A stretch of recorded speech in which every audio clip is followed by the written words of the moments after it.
All right, everybody, away we go. Welcome to today's call. This is the TRC sales training call on Friday, December the 14th of 2018. And I am excited to do this. I am fresh off of a call with Paul Cantu's team out in Seattle, Washington. And one of the things that we were just expressing over there, which I think is really important to share, and I'm going to get to Jonathan in a second here, who asked me a great question at the end, is that you have to be cognizant of really the value of the people that you're speaking with. And I don't mean them as valuable. I mean, you have all these choices that you have to bring your guidance to. Okay, those are choices. That's what marketing is that we're trying to take this great message that we are strategic professionals and we can help them. And then we go out to the wild, and we offer to them, right? But to whom? To whom? So many agents over the last 5-6 years have focused on offering their services or giving their value proposition to the public off of the internet. And when you think about the internet as an opportunity, 5-6 years ago, it was new to the consumer. Consumer said, wow, isn't this great? I can go on, look at properties, put my name in, and maybe or maybe not somebody will call me. Well, then everybody got into it. And guess what? The consumer went away.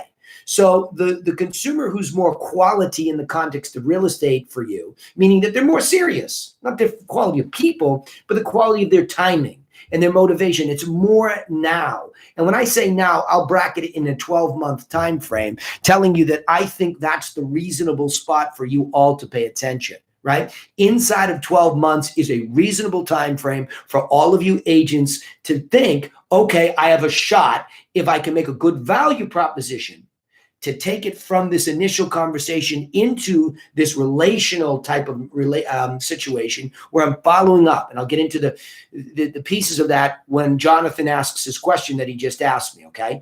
So he had said after all this, well, great, I'm going to go out the sphere of influence, but what do I say, basically, okay? So that's where we're going to launch off today, and let's get him rolling here first. I'm going to open you up, Jonathan, only first. Are you there? Check, you good? Yeah, hey, Danny. Okay, buddy. Hey, bud. So, and we know you have your little son at home, so we hear a little squeal in the background. I told you that was quite okay.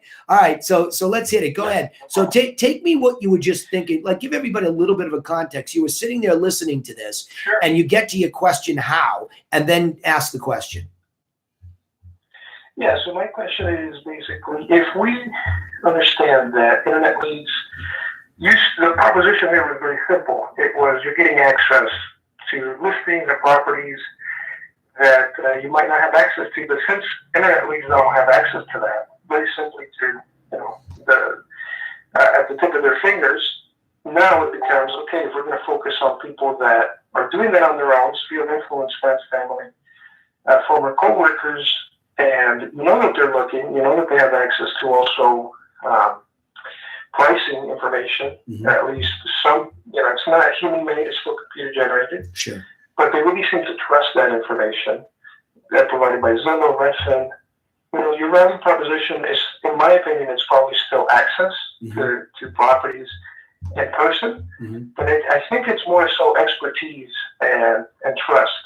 So I wanted, that's my feeling, but I wanted to hear from you what you think your value proposition, because there's still the marketing tools, the buyer course, the seller course, right. The guidance, but maybe you can speak to what you think the ideal value proposition is for a person that already has access to leads. Yeah. To listings. Yeah, absolutely a great question. So feel free to put me on hold because I know you're worried about him, but feel free to also come back in. So while I answer this, I'll open up everybody else's mic in a second here too, but you feel free to come back in and weigh in on the answer or ask a further qualifying question, okay? So first of all, thank you for the question, because I just get so tired of people being afraid to ask these basic questions that are so foundational to our business. What do I say to somebody who already seems to have value? And this goes, Jonathan, this is an interesting question, because when you consider how the global business works, which I was talking to the mastermind members about yesterday, you can't just say, well, I'm not there yet. You have to understand how the whole thing works. And it's similar to the way that Cantu would deal with you as one of the Cantu group agents, right? So Paul and I are trying to make sure that you have access to the best value that you can at Cantu Group, right? So being transparent with that doesn't matter whether it's the agent we're talking about, the seller, or the buyer. It's a fabulous question. What's the value?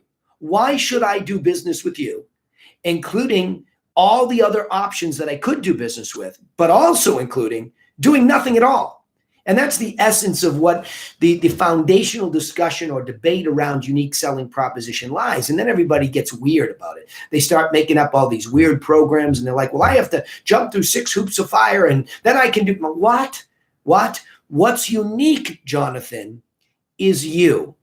So let's work backwards here a little bit. The most important value here is you and the insightful guidance. Let me say that. You and the insightful guidance that you will bring to buyer or seller. That's the most important thing to begin to believe in. And I think for rookie agents, that's a tough sell for me. If I'm talking to a brand new agent who's joining me, having them understand Maxwell Maltz's concept of acting as if, and if you don't know who Maxwell Maltz is, I always highly recommend the book, The New Psycho-Cybernetics. It's the evolution of psycho-cybernetics, which essentially is about mind systems.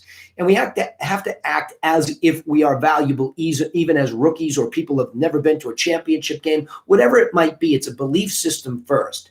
So the belief is that I can be and am insightfully helpful through my guidance. It's the most important thing. So now understanding that my obsession as a coach has been to say, okay, if that's the case, the burden falls upon me as the guide of this group to say, this is why I tell you, try to be on the campfire calls every other week where I dive into the basic guidance plan of buyer course, seller course, and up on the board behind me today, agent course, so that you understand your context. Those are the 3 value propositions in their chunked up, simplified form. Now, see, a lot of people don't think that that's valuable.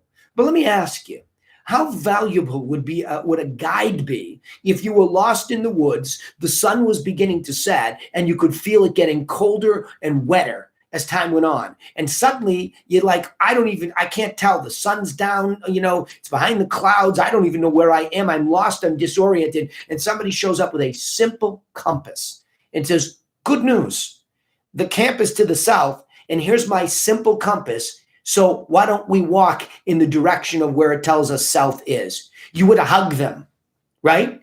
But yet for some reason, as business people, we throw that all away and we think to ourselves, well, how could that be? It can't be that simple. Well, it is.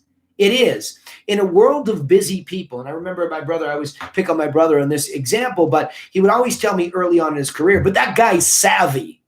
I'm like, what do you mean he's savvy? Well, he's a neurosurgeon. Well, wait, so he opens up people's bodies and he fixes them? What's that got to do with going through a real estate transaction?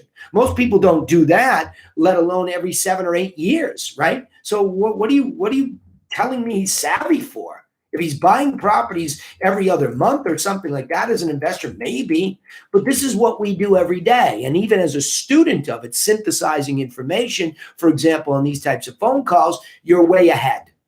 So I think it starts there. Now let's go back to this new problem. In 1996, as I was telling you in the Cantu group, I think what was really challenging was that there were a lot of people who would go and just get it at the office, quote unquote. And me as an investor starting in 95, I would zip off to the local brokerage, sit down every other week and read through the book as an investor, look for the properties I liked and drive out immediately to see them. That's what I would do. Well, in 1996, Realtor.com does this cozy deal with NAR, takes that whole book and puts it online. So now everybody, as agents, has it digitally, but you still had proprietary control over it. If they went to the office first to see the booklet, that's one thing. Now they could come and sit in front of a desktop, a big clunky old box, and look at it with you. You could print things and give it to them. So you controlled what they wanted, which was pictures and descriptions of properties that were for sale. And if they were selling, that had sold. So you as the agent had that ability to meet them in physical spaces and control it. But as time goes on from 96 and proliferates over the next 9 to 10 years, by 2006, smartphones are really making their way into the business, and people are then able to go online on their phone and look at it. So somewhere circa 2008, 9, I noticed that our ability to make a value proposition, to ask somebody to come to the office, even to sit down and take down their criteria, they're like, why? It's online.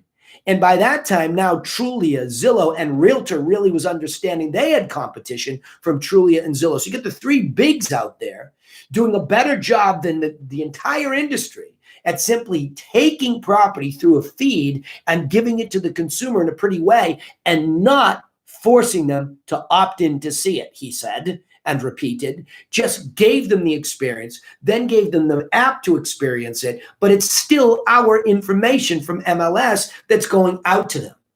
So all it was about was access to information, okay? So yes, they used those applications, and eventually those major companies began to sell relations back to us. In other words, they did a better job of building the relationship with the consumer by not forcing them to opt in, experiencing the stuff, getting some validity with those folks, and then being able to match them with the realtor. And that's this lead gen with Zillow versus the IDX hardcore, just I'm going to grab your info. Well, all of that is atrophying. Why? Because you can only pester the consumer, Jonathan, for so long. You can only keep calling the same person and trying to get an appointment with there is none on somebody who's using the internet early in the process. That's the benefit of digital. We can start every thinking process so much earlier than ever before. You want to buy a car? You're in bed, open up your phone, go to the little white search box and do your homework before you ever have to drive down to the lot and go there and talk to the salesperson. So it's given the consumer distance and an earlier start line. But yet we keep behaving as if it's like them, our olden days, where they walked through the bricks and mortar front door and sat down and said, can I see the book with you or can I jump online? So you have to have that context to understand the value prop now, okay? Now, there's really not a lot of value in saying, I can just randomly give you access. But to remember, we are the source of it. So most MLSs have a decent way to set somebody up on a search, get them more criteria, and come directly from the source MLS to them rather than worrying about using a third party. And I won't beat up the bigs, but they don't have to do that. They could get it right from you, right to their inbox, which people still use and still like. I know that because the way that I keep up on the market is I act as if I'm one of those folks. So I always get my Boston and Cape Cod interested areas to me in my inbox, and I look at them constantly. And here I am, the coach and the doer of the thing. So why wouldn't the consumer want it? So we're going to at least just compete in that arena by being the source and giving them a portal into the source. That's number one. So you could compete with that. Nobody's saying to tell them, stop using those other things, Jonathan. They're just saying, look, you can use those, but I'm going to give you this. The next thing is, most people don't take a strategic approach and give them a little dose of what they need. If their timing is inside of 12 months, we all know they need a plan. They are the hero of the story, wanting what they want.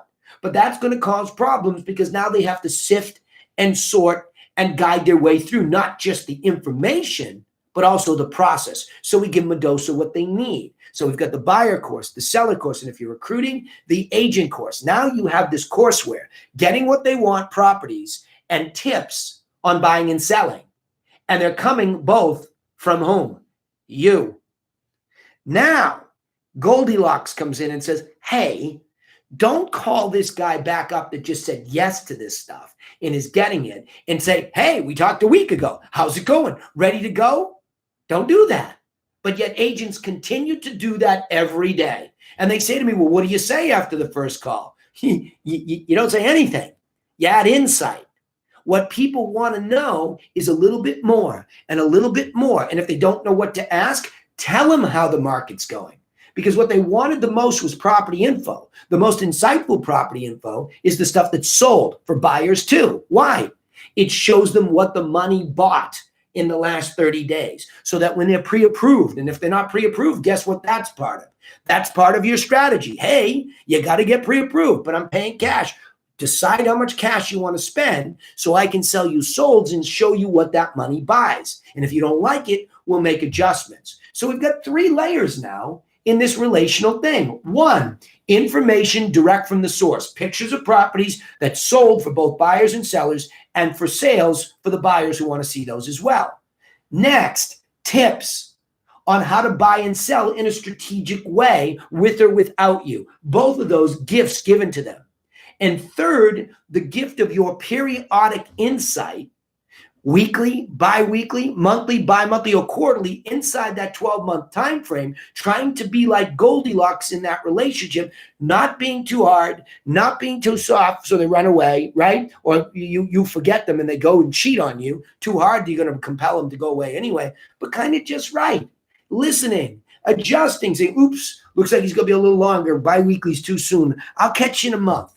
Enjoy what's coming. If you have any questions, it's here. But all the while, this content is building this safety net beneath your relationship so that you can do it with multiple people. So I think, Jonathan, the value prop at the beginning is, let me give you direct access into the source. I'll supplement that with some of our strategies. And from time to time, I'll call with our insights on how the market's going. That's it. 3 beats. 1, 2, 3. Now, if they're accepting first, and I would breathe in between the two of them, unlike I'm doing here, right?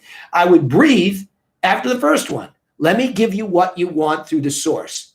Pictures of properties with descriptions right from MLS. That's what realtors can do. Everything else is just syndicated technology sites. I'll put it in your email. Not that you can't get that from other sites, but I'm here. And as a gift, I'll give you some of the strategic tips we use to help our buyers and sellers be successful when buying or selling.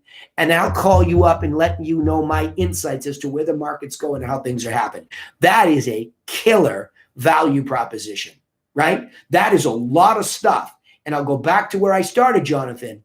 What makes that unique is you. You're the one putting this all together for them and adding in the insights. It can never be duplicated. Never.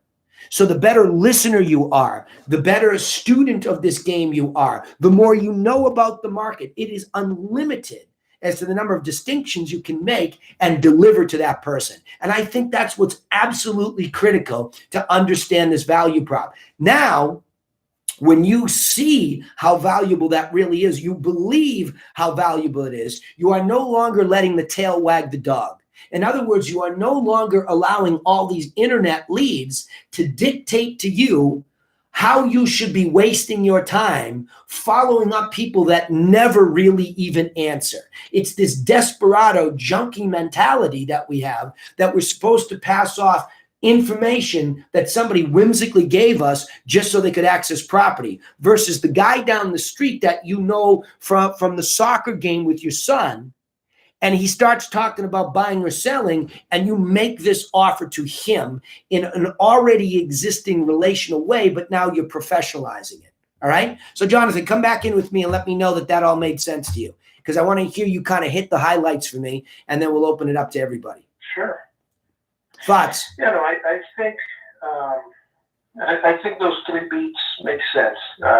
If a consumer can understand that in addition to Zillow and Redfin, there is a direct source from which they're drawing their information that you can give them access, I think some consumers value that. But I really think that the last 2 are what should sell it for, most people, is letting them understand that, you're going to follow up with the insights that they might not get from a chart on Zillow or from a number on Zillow. And overall, I think that should do it. For me, it's more of a question of how do you do this succinctly, quickly, communicate expertise. Typically, for me, that would be a business card with a website. Here, look at what I know. All right, I like where you went with that, but let me deal with that a little bit, okay? I think that's all this content, and I am a fanatic for content at this moment in time as a supporting cast for you, but you're the show, and I'm not backing off that. All of us individually, we are the show. Ultimately, people will do business with people in this industry. They will either believe your authenticity and accept your guidance or not. They will go somewhere else, right? So I think, like I said, in that Goldilocks mentality, even when it's referred, even when it's family, Like, I can't believe how many real estate agents get cheated on by past clients, and they're miffed by that. They're completely miffed. They're like, well, why did they do that? Well, did you do anything quarterly at least to stay in front of them with a market update so your brand is there and your knowledge and insight continues forever? If not, somebody else caught them in that heated moment where they decided to make an impulse decision. I see it all the time, especially on Cape Cod, where people make an impulse decision to go buy a property in that moment in time. And if you're not top of mind, it's like, oof, I don't know, man. I don't know what to tell you. You just weren't, I wasn't thinking of you. Sorry, but it did what I had to do for myself. And that's very typical. That happens a lot in this industry, that we really, really need to understand that all this value proposition can never stop. So going to the top producers, like I was explaining that Paul and I are working on this stuff, right? What I was saying to you earlier is that even for Cantu, when he's in there and he's looking at all these internet leads, I'm scratching my head going, why is he talking to these people, right? Why would he waste his time with all these people that aren't even responding? And he doesn't even know who they are. Why doesn't he himself, like I do? When I'm available on the weekends, you better believe I'm open housing one of my listings. I'm serving my seller. Okay. If I get skunked, I work on my business. I'll work on communicating, through social media, whatever it's going to be. These opportunities to get more into the gladiator pit, where there are people who desperately need your help. See, that's the thing I think, you got to be careful, Jonathan, because I could still hear it in your mindset a little bit. You have to be careful in thinking that like they have what they need, or you can send them to a website and they'll just get it. Well, what do you mean? What's on the website? Are you talking about going to the website and there's a piece of content video that explains to them? Well, then you got the right guy. Because if you go to thegriffin.co and you go to property evaluation, I don't care whether you're interested in a property evaluation or not, you've got a piece of content. You can hear me talk about the 4 bullet points that I believe are very foundational to giving a good property evaluation. So at least I'm going to leave you with a good piece of content, and you're going to know me a little bit better now, rather than some one-dimensional opt-in page. So I think you can start that way and support it as content, but ultimately it's about not being afraid to lead them in a real way. But they're not ready to accept this value proposition unless their timing matches it. This is a key point that's been coming up here. And I want to make that very clear to everybody. If you have a great message, let's say we train on this ad nauseum, and everybody's got it. Everybody understands it. Like, okay, I get what you're saying, Danny. We're good, right? So now all of a sudden you go out there and you give it to somebody, and you come back to me a week later here on the sales training call and you say, it didn't work. Well, what do you mean it didn't work? Well, I heard this guy talking about real estate, and I gave it to him, and I offered to set him up in MLS to get sold and give him the tips. And he's like, nah. Okay, great. Was he genuinely ready to buy inside the next 12 months? Well, geez, I never asked him. So we have to have a message that collides with the right avatar. And the right avatar is somebody that, there's a lot of variables to an avatar, but let's just first say that the most critical thing I'm trying to teach here is that their timing is inside the next 12 months. And there's a real why that they're doing this, right? I have to downsize. I'm losing my job. The kids are moving to a new school, right? Whatever the case might be, we have to get to the timing. And the easiest way to do that is to ask them. Say, hey, I heard you talking about real estate. I happen to be in it, right? It's a pretty good market right now for buyers because the prices are coming down. So you just inject yourself there. And then after some content that's educational and helpful, now you say, were you thinking about making a move? What's going on? How come you're thinking about moving, right? Now you hear it. You hear some clue as to what their timing may or may not be. And if it's inside of 12 months, what a great opportunity to make your value proposition. There it is. Hey, geez, it sounds like you got to make a move inside the next 12 months. You know what I do with my buyer clients is I typically set them up on the back end of MLS. I know a lot of people love Zillow, Trulia, this thing, and they're good apps, but it's not the source. So what I could do is open up a door right into MLS and get very specific. You wanted to go down the street, right? Into that neighborhood? Yeah, we get very specific. I could give you an update of what sells in there so you can see what the money's buying over the next several months so that as you get ready to do it, you can kind of see the features and benefits of the properties that might meet your needs, right? By the way, I've also got a great little buyer course. I'll start that for you too. That'll help you get oriented. Whoa, I'm not ready. No, I understand you're not ready. But I just want to give this to you because, like I said, all the buyers that I work with that I'm most successful in getting them what they want, they start early on in this educational process so that when the time comes, there's so much less pressure and they're well organized and they're able to get the best deal. But see, that falls on deaf ears, Jonathan, if that person is not motivated in that moment. Be the same thing as, hey, my car lease runs out in 24 months, right? I'm a year into it. And I see this new model that came out and I'm online. I want to get more. And there's a gateway and they lead capture me. Now they're calling me. Hey, you coming down? No, I'm not. I'm not. You guys are nice. Your website's nice. Your opt-in page was nice. I learned a lot, but I'm not ready. And then they're calling me back 2 months later. Is there anything we could do to change your timing? Oh, that would be different. Hey, what if we gave you a great deal on a car today? Would you be willing to get out of your lease now? Yeah. What do you got? So if you can solve some problem that they have, you might be able to squeeze their timing in or not. And that's why I always ask, hey, on a scale of 1 to 10, how motivated are you to do something? Well, I'm 7. How come so low? Well, I've got to wait out this lease, right? What if we could make a deal to get you out of that lease? Would you be willing to buy one of these new models? I'm all ears. See where I'm going, Jonathan? Yeah, no, I agree. It's solving a problem, meeting a need, and doing it in a way that, and then giving that value proposition that does that. I totally agree. Yeah. One more thing, and I'm going to open it up to everybody else, okay? One more thing. What you just said. In the story brand way of looking at things, the buyer and seller are the hero of the story. And every single time they have wants and needs. And all of that creates a certain problem level. And the great news for us as business people, because every one of us is a small business, whether you're an independent contractor, inside a brokerage, or you own it, doesn't matter.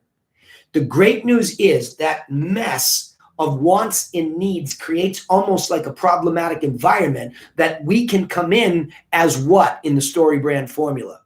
The guide with the plan. And the plan is to get you in the back end of MLS first, give you some strategic tips, and get you prepared so that when the time comes to really get in the field and do it, I'm logically your person. I have established my positioning by being way early as the guide for you, the hero. So yes, there's some individual needs, but globally, I want you all to see the story brand formula as the way to think about it.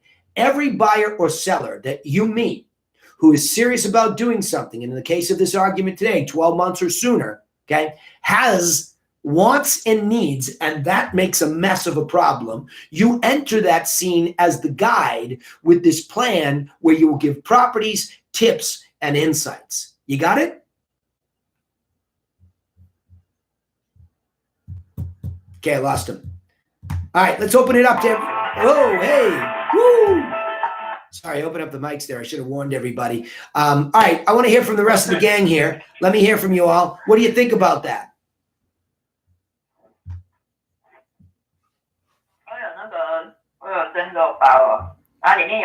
Okay. Sorry, I don't speak Mandarin, so I'm not going to be able to answer that one. I'm working on it, though. I promise you. Yeah. Go ahead, Georgie. I agree. I've being with you and seeing how my business is morphing and coming to the table, even as a rookie, if I would have had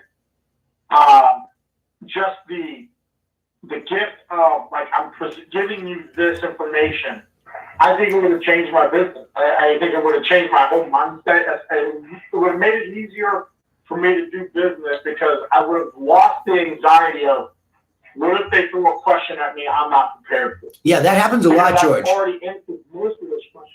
Yeah, George, that happens a lot. So help everybody here with that. That happens a lot. So say that again. I want you to dig in a little bit there more. I like what you just said. Going back in your mind's eye where you struggled at certain points, were you struggling with being embarrassed about not being able to answer questions? Give me more of a context. I think that's really important. Well, no, because I thought I'm muscle. So it was embarrassing to not have an answer, but I was grained into me to, I'll find an answer out for you. I was always, and I still will do that, but the anxiety of the newness and it was exciting, exhilarating, all these emotions, but I wasn't prepared. I can look back at opportunities that I've had with sellers that I didn't bring the full amount of information. Like I did a CMA and I would fumble through it because I wasn't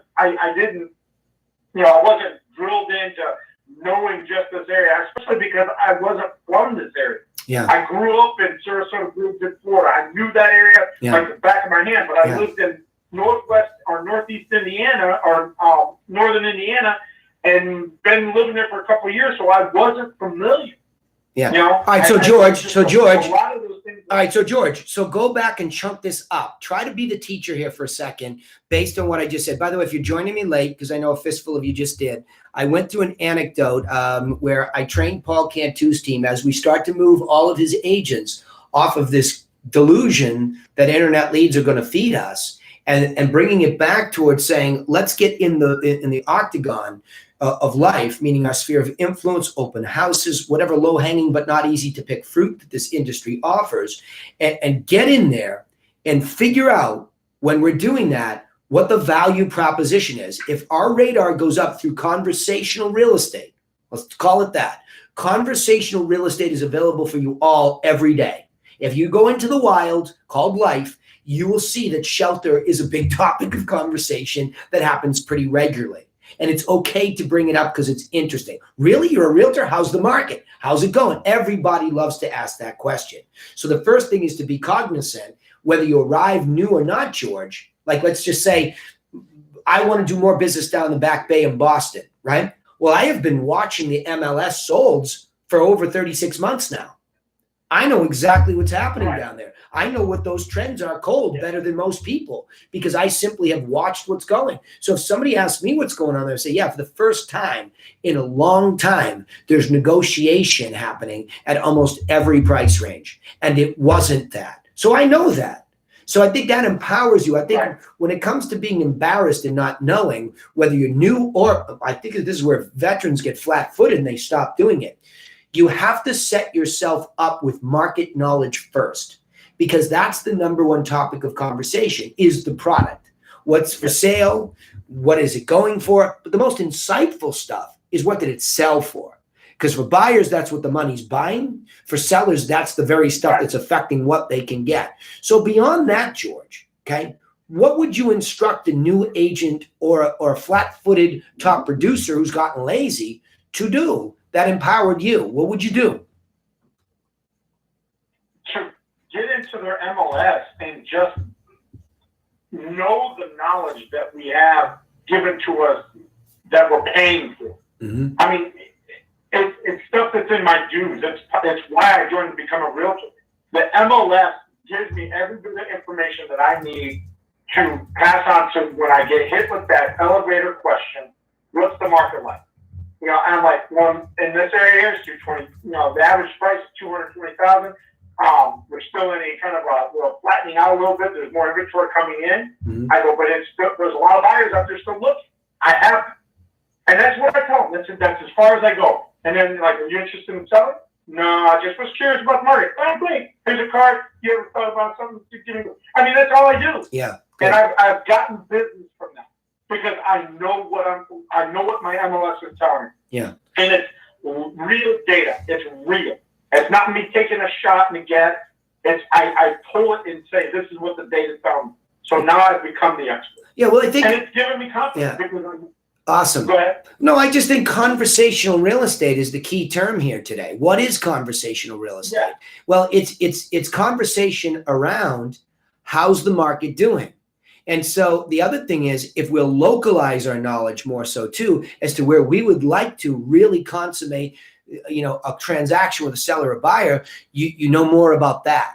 See, I think a lot of agents too, especially those that have been exposed to lead generation, they believe it's okay to be the jack of all trades in all neighborhoods. It's not.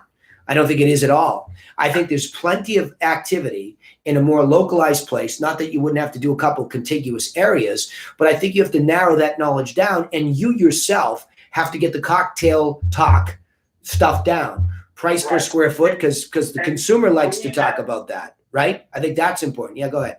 I cut you off. Go ahead. Yeah, that jack of all trades is how I lived my real estate for the first 5 years of my life. Mm-hmm. Because I was doing REOs, I was all over the place, all over southern Michigan and northern Indiana. Mm-hmm. I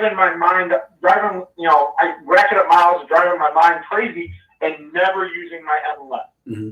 So I have no idea what really, example, South Bend, Indiana's market looked like. I knew what their REOs were because we had a large portion of them. Mm-hmm. But as far as anything else, I couldn't tell you. And there was the anxiety because I had too much on my plate. Yeah. Not focused in. Yeah, good. Awesome. All right, let's keep rolling here. Somebody want to give me an anecdote? I'm happy to take an anecdote today for the outside sale. All of you that have just missed the first half hour of this, I want to reiterate, I really think you should go back and listen to it. If you're a guest, it's on the Realty Classroom public page. If you are a mastermind member or campfire or whatever you are, it's in one of the pages. But it's very important. I got a great conversation going today with Paul Cantu's team in a private training about moving off of internet leads and trying to go out to the sphere of influence. And Jonathan had asked me, well, how do you make that value proposition, especially when they're already getting what they want? Okay. Well, they're getting what they want from the Zillows, the Trulias, the good apps of the world, but they're not getting you. And you are the value. And in fact, you have better access to better information in a lot of ways if you just set them up in the portal of MLS, because that's where they're looking. They're looking where you have local authority. And if you give them local access to local, product, how can it get better than that? And it's showing up. I'm not saying that some of these great apps aren't more convenient, but if this is coming into their email as things sell, that's also very insightful. And you're filtering. I think what you have to understand we're doing too, when we give access to MLS ourselves, we're doing the filtering for them. Have you all ever gotten on your phone and started searching and freaked out after about 5 minutes because it's maddening? Pop-ups, this thing, that thing. Make it easy on these people. People want to hit the easy button. Hey, did you know? Keep using the app, but I know it could get frustrating. You just have to tell me exactly what you want. I'll go into MLS where I have gajillions of things that I can click boxes on, and that'll put it right in your email so that when you're walking around in your app, I think it might just be as easy to open this up, look at the properties that come up, click on the ones you like, and get the full details, don't you? Duh. It's logic, right? So, but I think we're so intimidated, we're forgetting what our value is ourselves. Forget about a value proposition. How about just us doing the job? I mean, technology companies aren't doing the job. They're just taking information and putting it out there. They're not sitting there. Zillow's not sitting there giving local knowledge. And I know Redfin has gone out and tried to do this. What did they do? They wanted every agent that works for them to work for a discount. What do they think of their own people? You go work for a discount. You can work for us. Keep doing that. I'll compete with that all day, every day. I'm valuable. My insight's valuable. So is yours. Act that way, but start with that property, right, George? And look, here's where I think I've learned something this year about the order of things. In the story brand formula, I'll repeat this over and over. God bless Don Miller's site for having a little download there that just mapped out the story brand. The hero of the story in our industry is the buyer and the seller. It's not us. For me, you are my heroes, right? Because you're my clientele as agents in a coaching context. So you're my heroes. And I'm nothing more than what? The guide. So act the same way for the buyer and seller. The buyer and seller is the hero of the story. And they exist all right in your local area. People move all the time. If you don't believe that, do what George just said. Go in MLS, look at how many properties sold that you weren't involved in. Hello? It's right there in front of you. And then just go out from where you really want to work to say, okay, that's a reasonably sized area where if I want to do my 5, 10, 20, 50 deals, that's how big it gets, right? And I have to be good in that octagon. Now you go into that octagon with a very simple value prop.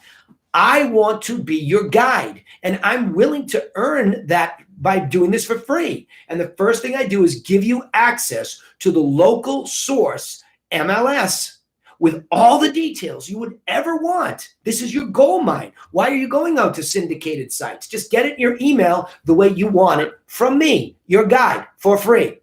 Now, by the way, because I'm a good guide, I give the people that allow me to do that a little bonus gift. And that is some guidance. You see, when you do get very serious about buying or selling, you need a compass. I have one. Look at this little infographic. You're lost in the woods. I know this is confusing. As much as you say you want just information, that's what you want. But what you also need is direction, organization. Here's my compass. Have that for free. So not only did I give you sourced the best stuff, I give you a compass for free.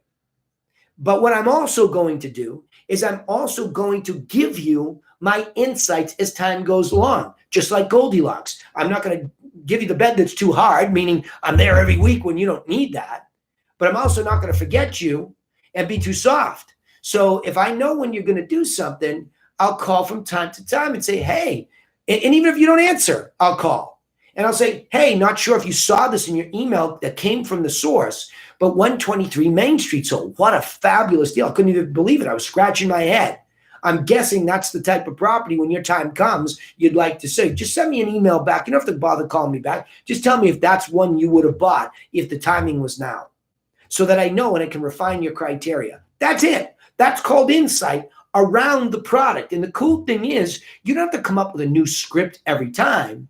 You just take one beat, look at how the market's doing, look at how the specific properties that you're feeding them are doing and what they tell for story, leave a little tidbit of information, maybe a little tip. Hey, don't forget, we're getting closer to when you were thinking about listing. And remember, conditioning is important. So if you need any of my contractors, if you need any of my tips, you know I told you I'd be happy to stop by. Otherwise, keep enjoying this stuff. Boom, I'm out of there.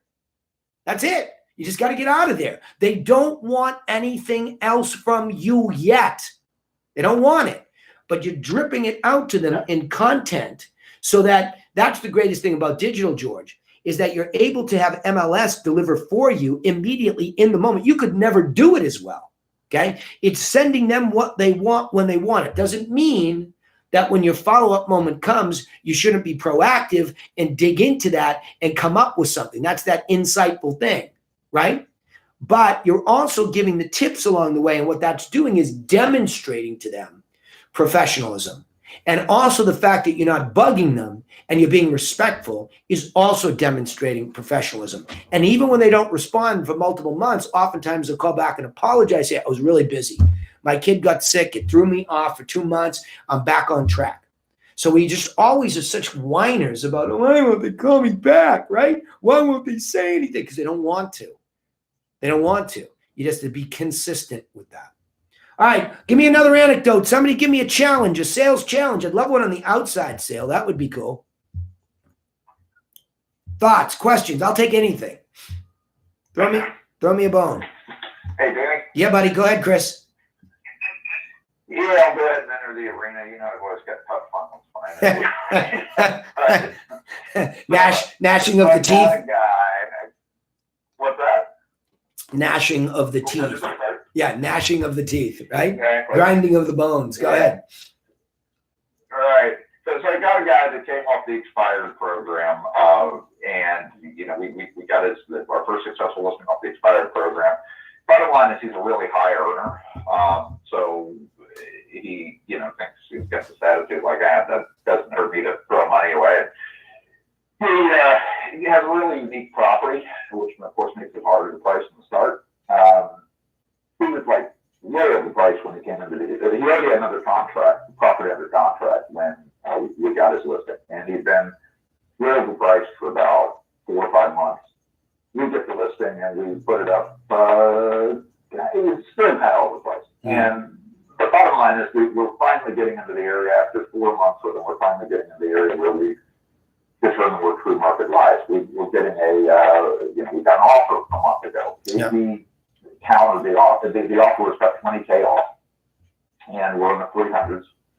And he countered the offer really close to his list price because his attitude is, I don't need to sell it. If I don't sell it, I can rent it. Mm-hmm. So now we're facing the listing expired in the 28th. The guy is, basically the guy's over leveraged. He over leveraged this house to get to his new one. And that's why he's being obstinate. And he is thinking, oh, well, I can rent it. Problem is, if he rents it based on what rents are going for in the area and what Rent-A-Meter tells us he should get for rent, he's going to come out at a couple $100 loss every month, which he doesn't seem pleased by. That doesn't seem to bug him at all. That's fine. I'll take a couple $100 loss a month and I'll wait and I'll sell it again in a year or 2 years. He doesn't seem pleased or concerned by the fact that I tell him that the rents are going to deteriorate the condition and it's probably going to be worth less when he goes to sell it, a year or two down the road after it's been occupied by tenants, then it's going to be worth now. So real life challenge. Give me a different way. Yeah. All right. Okay. All right. Well. Again, it's one of the toughest. Yeah. It's the insecure know-it-all test, right? There's a lot of them out there. Exactly. Yeah. Seen the movie. I've been involved in it, right? But he's still the hero of the story. So, in all seriousness of purpose, he becomes a much more difficult person to guide than the other types, right? So he's financially oriented, but he's never going to admit out loud, or certainly to you, that he's made a financial mistake by over leveraging this, and he was hoping to get a certain number so that he can clean up the mess. Very typical. A lot of people do that, right? So having said that, how far off are you? Can you take me back to the math? Because you have a math problem, right? So I have to solve the math problem. So ultimately, it's the wah, I'm not going to give it away type of thing, instead of just saying, geez, the reality of real estate is it's worth what it's worth, right? So I think what you have to ask yourself in this case is, how close is this guy on his math really? So, I always go back to the situations like this where there's a net sheet, right? Where there's a net sheet, and the net sheet is the reality moment where somebody looks at that and says, okay, that's not as bad as I thought it was going to be, right? So I would ask, have you done it? Have you done a net sheet with him? Yeah, we did the net sheet. We did the net sheet at the start of the listing. I did the net sheet when we got the offer about 30 days ago. Breaking it down into percentage terms, the offer we got about 30 days ago versus where we are on price, which of course I take that offer as to be, okay, we finally found our market. We've got a ready, willing, able buyer. They're offering this. And in addition to all the market tracking that we've been doing, indicating that that's where most of the action's lying in price range now. Yeah. Someone has spoken. They're ready to write a check for this. Well, that price is 5.8% off of where we're listed now. Okay, so hold on. Have they written? Hold on, Chris. Hang on. Have they written the offer? Yeah. Have they written the offer? Oh, well, they wrote the offer 30 days ago, and then they were put off by this guy's obstinate counter, so they went out and bought something else. Okay. But that's not saying that there aren't any other buyers out there. How did he count? Hang on. Hang on. You got me evidence coming, so slow down. In the first offer that he got, what was his response? What was his response? The seller's response? The seller's response was, let me break it down to percentages for you. No. What did he say? Because you made a value judgment on what he did.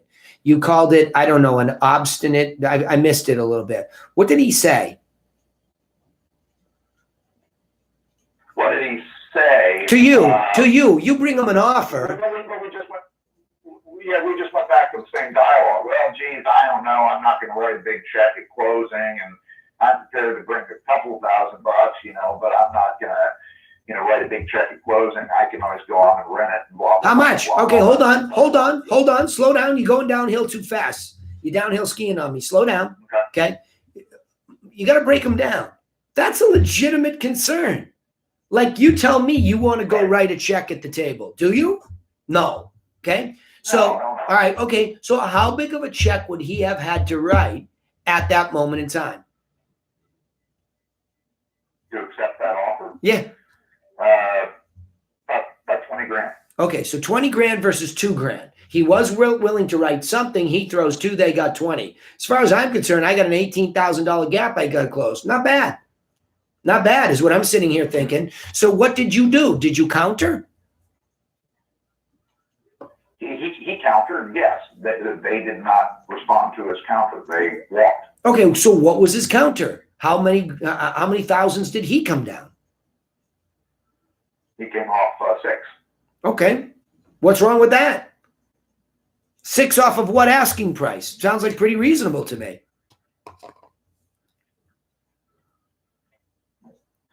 6 off of What asking price? 6 off of I think we're 345. Okay, so he comes $6,000 off of 345. I think that's pretty reasonable. Guy's almost 2% in his counter offer. What's wrong with that? Now the gap, and you're telling me, based on the math you told me, I presume there was an $18,000 gap, and he came down 1/3 of it to close it.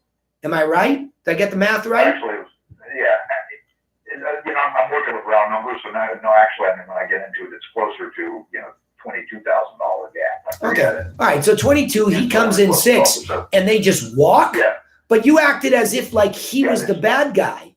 I don't think he was the bad guy. He made a Yeah, go ahead. Yeah, well, I know, but we're taking no action on the side. Well, hold on. Whoa. I know what you want. I know what you want, because that was all about what you wanted. But you're the guide, not the hero. I'll say it again and again.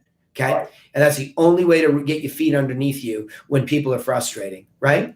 So now that ends. He says what?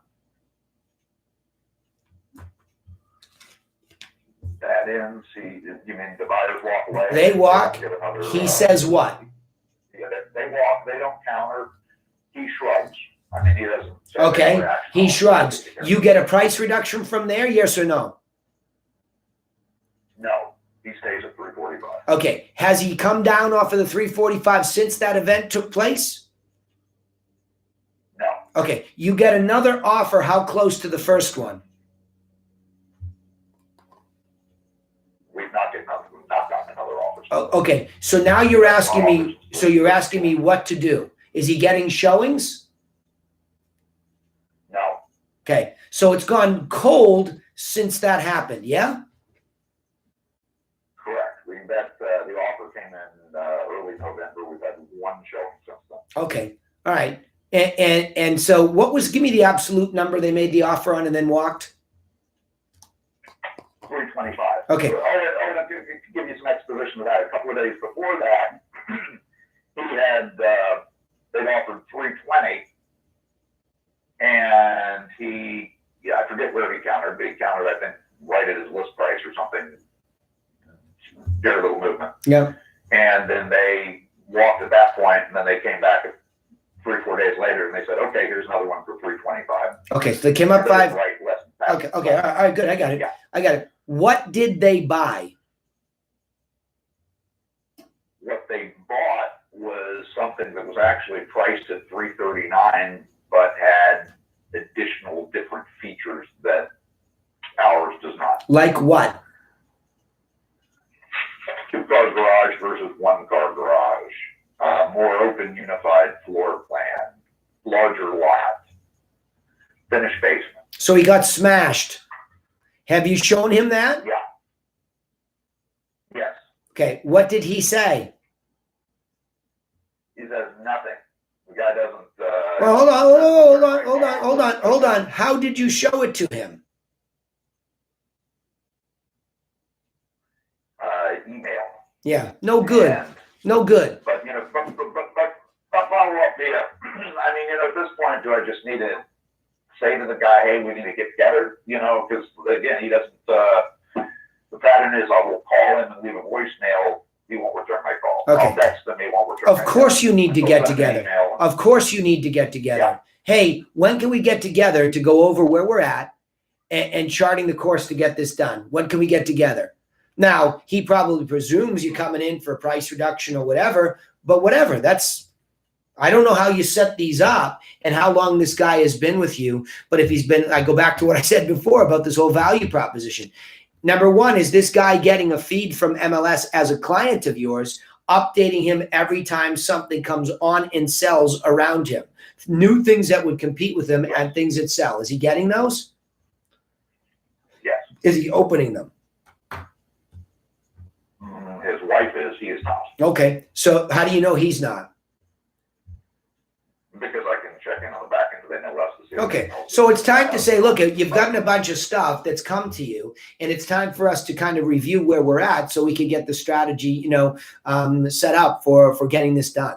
Absolutely, it's time for this, and especially after a failed attempt at putting something together. And it's a reiteration. The main reason for this is not to thump the hero over the head. It's to reconnect him as to why he's doing this to begin with.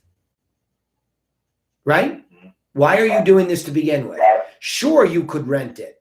Do you want to be in the rental business? Is that what you want? Have you ever been in the rental business before? Right? Because turning this into a rental is a whole business model. So if you don't want to write the check that it seems like you might have to write, okay, then we got a problem. You do have to rent it. Yeah, go ahead, Lee. One other question I always ask, was that plan A or plan B to put it to rent it? Yeah, it's a great way to put it. It's a great way to put it. That's plan B. Why are we going to plan B? It's an excellent way to put it. So again, it's about reconnecting the hero of the story to why they're selling in the first place. And I like Lee's tool to say, well, was this plan A? Why didn't we just do this at the beginning? Why don't we just rent it? Right? Okay. And it appears that as a rental, it's going to be an alligator, let alone the fact that they're not going to care for the property like you. Are you prepared for that? Are you prepared to write the check every month? Are you prepared to deal with tenants that might do damage, might not do damage? We don't know, but they're not going to take care of it like you. Are you prepared for that? And that's where you just have to give them that heavy dose of reality so that they get reconnected to what they're doing. Now, he might stomp his feet like Rumpelstiltskin at the fire, right? He might want to blame you, but just stand still and say, it is what it is. My job is to be your guide. You might not like it, that this path I'm taking you down is a little bit bumpier than we all thought, but that's the way to get there. You told me you wanted to go there. If that's changed, I need to know so I can give new guidance. That's it, period. You need to go with them immediately. In fact, you should be systematizing this. In your marketplace, depending on how quickly Kentucky's turning over, you need to systematically be having this conversation. Now, I think at our office, we're trying to always have it. We don't wait for 30-day periods. If we get negative feedback or something happens, good, bad, or ugly, we're going to have it. And we have those tough conversations, right? Because we're guides, and you can't leave us guessing on reading your mind, right? Follow? Yeah. So you got to get with them. I think. Good stuff, though. Anybody want to comment? Oh, go ahead. Go ahead. I cut you off. Go ahead. No, I was just saying I like that. We get together and chart the course. You got it. You got it. Again, I think it helps a lot. And Chris, I always like to stop you in your tracks because your frustration is setting you up for confrontation, right? Because you made some negative comments about him and the process he's in. And that's just not good guidance. And I know what we all do, right? We all get frustrated with clients. I get it. But ultimately, it's not good guidance. It's not the ultimate that the guide can be. The guide has to be this altruistic person, yet lean in. Say, all right, I know we were on this course. We got there. We made partial market for it. We need to look at where we're at. And we need to just make sure we're still headed towards the same North Star. Like Lee said, whoa, wait a minute. We had a different plan A before. Now that the market's given us feedback, are you changing that? So you really have to get with all decision makers. If she's watching and leaning in, even if he's trying to steamroll her, if you get them all in the house together at the same time, all decision makers, then, you're able to go from there. But you got to go face to face with this guy. You're already late. Get there. Okay. Good work, though. Thanks for bringing that to me. That's a good one. All right. Any comments on that or anything else before we wrap it up? No? All right. Hearing none, thank you all. Go have a good weekend and prosper. Go use this stuff. Remember, you are the value.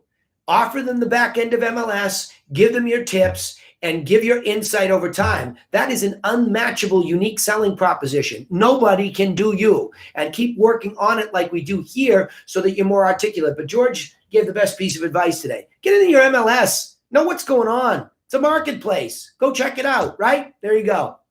All right, everybody. See you later. Have a great day. Thanks for all those that participated actively to give me my anecdotes. You bet. See you later, gang. Thanks, man. Yep. Bye, gang.